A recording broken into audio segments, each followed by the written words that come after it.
মাদারীপুরে মানব কল্যাণ সংগঠনের উদ্যোগে অনুষ্ঠিত হলো ফ্রি মেডিকেল ক্যাম্প। এই ক্যাম্পে ৩ শতাধিক মানুষ চিকিৎসা সেবা ও বিনামূল্যে ঔষধ পেয়েছেন। শনিবার সকাল থেকে বিকেল পর্যন্ত সদর উপজেলার ঘটমাঝি ইউনিয়নের টুবিয়া বাজারে এই সেবা কার্যক্রম চলে।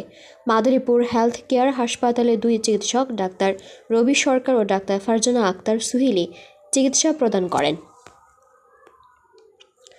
অনুষ্ঠানে সভাপতিত্ব করেন মানব কল্যাণ সংগঠনের সহসভাপতি সুলাইমান হোসেন এবং সঞ্চালনা করেন যুগ্ম সাধারণ সম্পাদক গোলাম মাওলা পলাশ। প্রধান অতিথি ছিলেন নিরাপদ চিকিৎসা চাই সংগঠনের জেলা সভাপতি অ্যাডভোকেট মশিউর রহমান পারভেজ।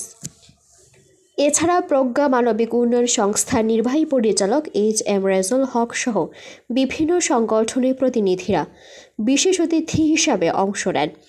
মানব কল্যাণ সংগঠনের পক্ষ থেকে জানানো হয়, ভবিষ্যতে নিয়মিতভাবে এই ধরনের স্বাস্থ্য সেবা কর্মসূচি অব্যাহত থাকবে। মানব কল্যাণের জন্য এই মানব কল্যাণ সংগঠনের যে চেষ্টা সফল হোক, সুন্দর হোক। আপনারা যদি এবং এই অনুষ্ঠান করতে গিয়ে অনেকেই যারা প্রবাসে থাকেন, এই সংগঠনের 90% মানুষ প্রবাসে থাকেন, রেমিটেন্স যোদ্ধা, তারা কিন্তু প্রতিনিয়ত চায় তার এলাকার মানুষটা ভালো থাক।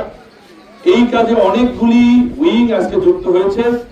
সকলের এই উদ্যোগ সার্থক হবে যদি আমরা সুন্দরভাবে একটা মেডিকেল ক্যাম্প করতে পারি। তবে সর্বশেষ যারা আজকে চিকিৎসা নিতে, তাদেরকে আমরা সালাম জানাচ্ছি, তাদেরকে সাধুবাদ জানাচ্ছি। আপনাদের যেন আমরা সেবা করতে পারি। আপনারা আমাদের জন্য দোয়া করবেন, আপনাদের জন্য আমাদের দোয়া থাকবে।